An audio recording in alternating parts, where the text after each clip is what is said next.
Hello guys, so ngayon bibigyan ko kayo ng mga tips tungkol sa pag-a-apply sa car loan.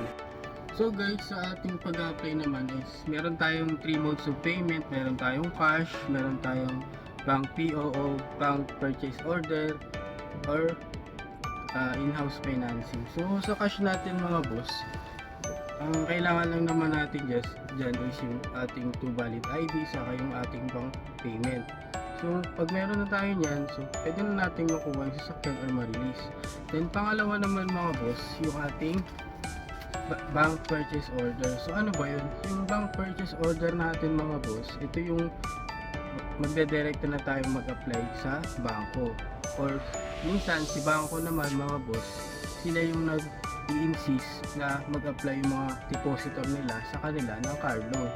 Then, yung ating last D is in-house financing. So ano ba yung in-house financing? Ito yung kadalasan ginagawa ng mga ahente katulad ng mag-a-apply yung mga customer through online. Then kapag na-approve na, pupunta na lang yung mga customer sa dealer para i-release yung sasakyan. At si ahente nang bahala sa mga requirements. Yun lang mga guys, napakadali lang ng ating mga processing of applications para sa auto loan. Basta makapag-provide lang tayo ng mga requirements na kakailanganin at yung ating mga proof of income, and then the rest, si ahente ng bahala magpa-approve kay bangko. So yun mga boss, meron tayong 3 types of client. So una, employed.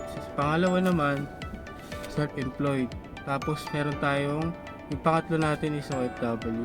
So yung employed mga boss, ang kinakailangan na requirements yan para makapag-apply sila, syempre yung 2 valid IDs saka COE o kaya payslip mga boss. Yan yung mga pangunahing kailangan. Tapos yung proof of billing, yan, isa yan sa mga kailangan natin pag mag-a-apply tayo sa car loan.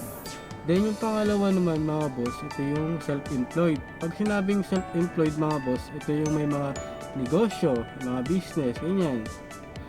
So walang nagpapasahod sa kanila, talagang sariling sikap nila or kita. So pagka ganyan mga boss, yung mga source of income ng mga customer natin, yan, ang mga pangunahing kailangan dyan mga boss, syempre yung 2 valid ID sa permit. So ano-ano ba yung mga permit na meron ang mga business?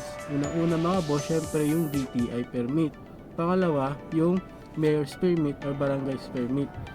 Then syempre mga boss, kailangan pag ang customer natin is business, so kailangan mga boss meron silang bangko. Kasi yung requirements natin mga boss kapag mag-a-apply sa car loan, hinahanapan din tayo ni bangko ng bank statement. Then syempre yung ITR. Yun lang mga boss sa ating self-employed. Sa pag OFW naman mga boss, ang kailangan natin dyan syempre yung latest contract saka yung passport. Yun yung mga pangunahing kailangan. Tapos kung si customer mga boss is meron silang company ID dun sa ibang bansa, pwede rin nating isama yun para meron tayong supporting documents kapag hinanapan tayo ni bangko. So yun lang mga boss. Kung meron kayong mga katanungan mga boss, pwede kayong mag-comment sa ibaba para masagot natin yan.